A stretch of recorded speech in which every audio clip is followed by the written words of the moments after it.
So, Prof, what the concept of Estehmar from Ali Shariati? Where did he write it, and what was it about? All right. When I first heard about Shariati's notion of Estehmar, one of the first things that came to my mind was that there seems to be some relation to two concepts that my father talked about. One is the idea of Jadong, and the other one is bebalism, right? So I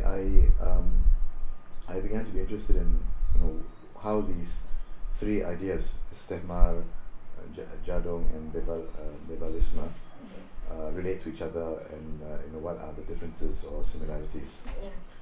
So I think it's more fruitful to talk about Shariati's Estehmar in conjunction with Alatas' idea of Jadong and bebalism. So what they all have in common is they're all about folly. You know what I mean by folly? A certain kind of Idiocy, stupidity. Stupidity, idiocy, not in the sense of lacking intelligence, because somebody who is a victim of Estehmar may be actually highly trained, highly skilled, may have a higher degree, may have a PhD. Similarly, a bebalian may have a PhD, and may have gone to an Ivy League university. And certainly a perpetrator of kejadongan may also be highly skilled and highly trained. So we're talking about a certain kind of folly which is explained by Shariati and Syed Hussein Alatas. Okay, so we begin with Estehmar. It's a Persian and Arabic construct. It comes from the Arabic word himar. Himar means donkey. So Estehmar is the state of being a donkey, literally. But what it means is, in this context, is somebody who is befooled, stupefied. Correct. Right? It's a process of becoming stupid. Yes. Not a state of being. Well, it I suppose it refers to both the state of becoming, the process of becoming stupid, and the state of being stupid. But the stupidity here, as I said, doesn't mean somebody who lacks intelligence, but it is somebody who is fooled into being obsessed with certain issues, and as a result is diverted from the real issues. That's the point.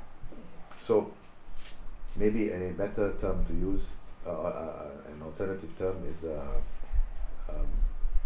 mystification. Or another possible term is false consciousness. You have the wrong consciousness of the reality, and in that sense, Estehmar functions as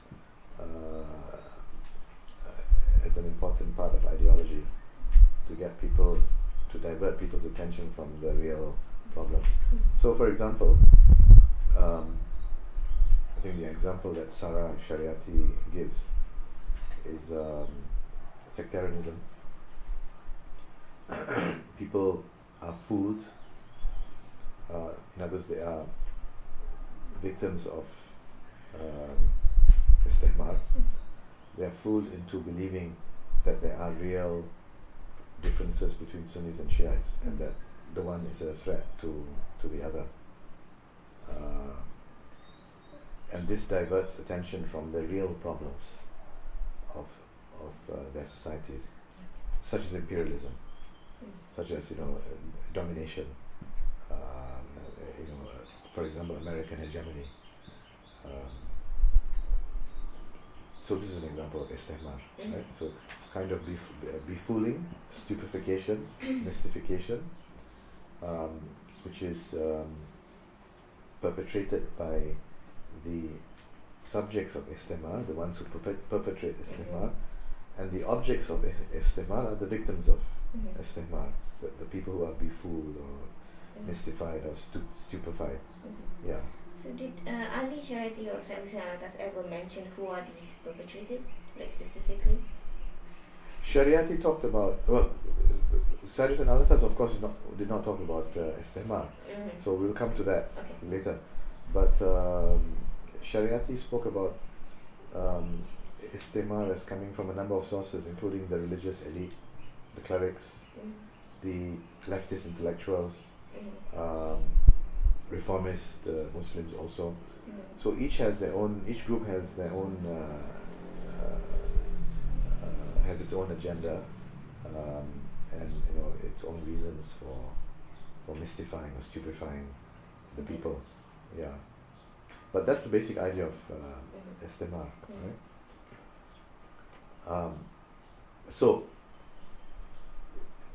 in more general terms, we can say Estehmar has to do with the spread of a certain kind of folly.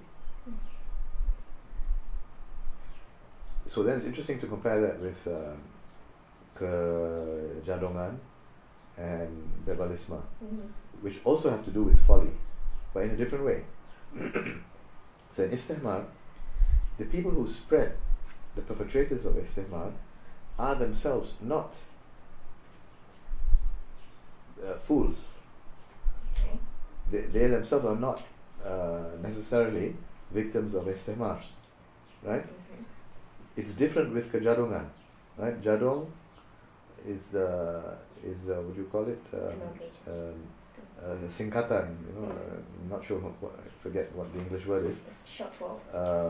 Singkatan of jahat, bodoh, and sombong, right? So in this term, which is invented or coined by Syed Hussein Alatas, an important element is bodoh, stupidity, right? So what is interesting is to compare stupidity as in bodoh with stupidity as in Estehmar. So the state of being a Jadong, or what we would say in Malay, what we would call in Malay Kejadongan, the state of being Jadong, means that one has evil intentions, but one at the same time is a fool, has poor judgment, the lack of ability to think and conceptualize, to think abstractly, and one is too arrogant to understand or admit one's own deficiency. So I need to explain how that's different from Estehmar. But before that, an example of Kejadongan, right? If we let's say talk about anti-Shiism, if one spreads untruths about Shiism because of an evil agenda to eradicate Shiites, to trample on their human rights, and to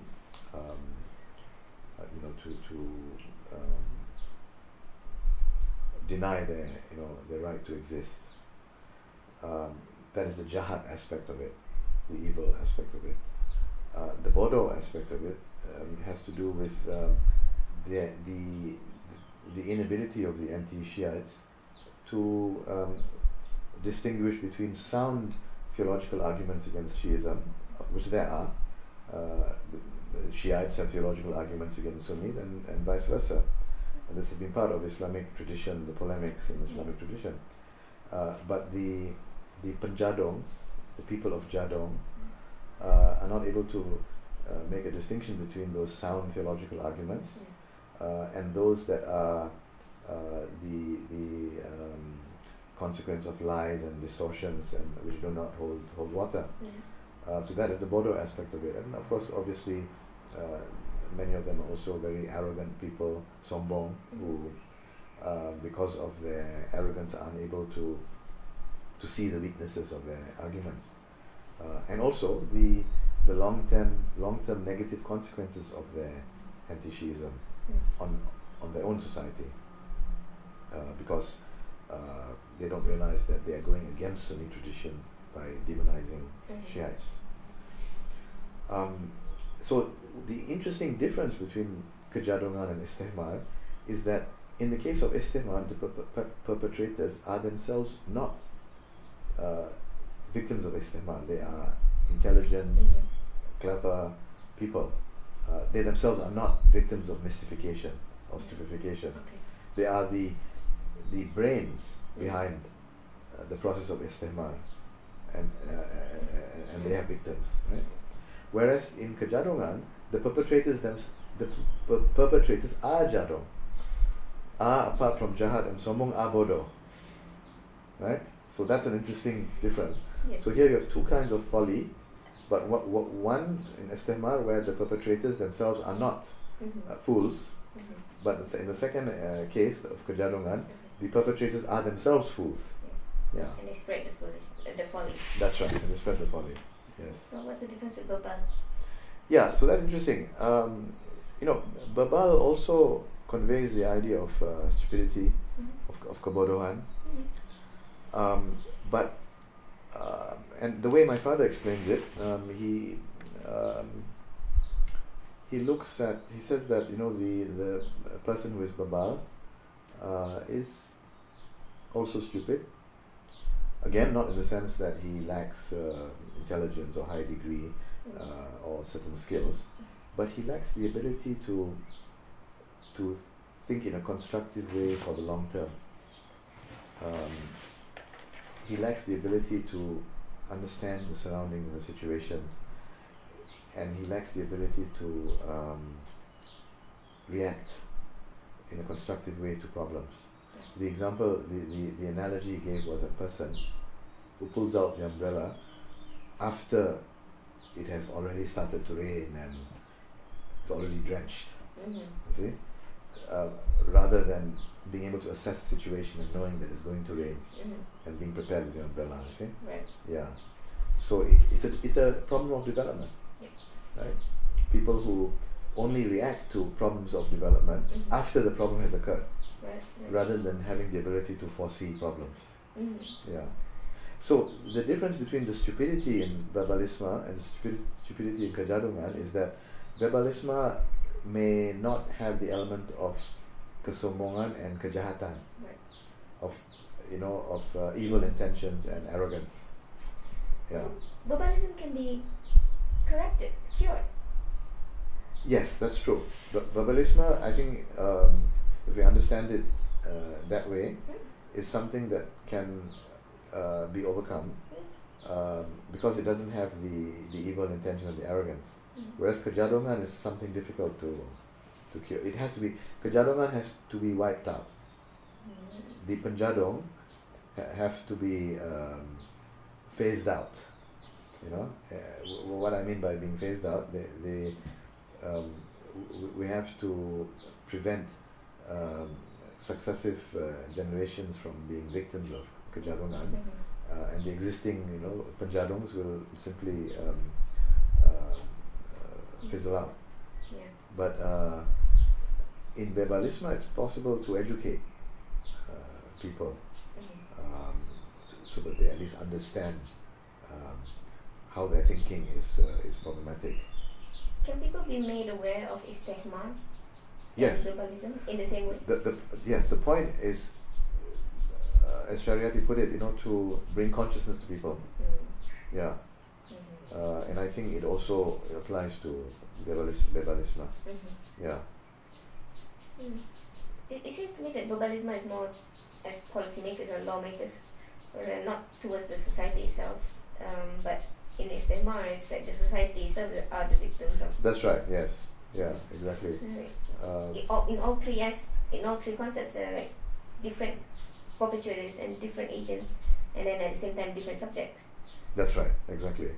But what is interesting is that these three concepts suggest to us that there's a phenomenon out there to do with folly and foolishness, which is a sociological phenomenon. It's a political, economic, and a sociological phenomenon. It has a political function, and it has an ideological function,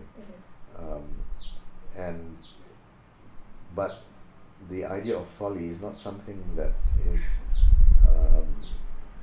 it's not something you'll find in the textbooks in anthropology and sociology, because these textbooks are written in the West, and perhaps they don't see it as an issue, so it's not reflected in their curriculum. But it is an issue here, and therefore I think people like Shariati and Syed Hussein Alatas raise these issues and conceptualize them, and we should continue to be interested in them.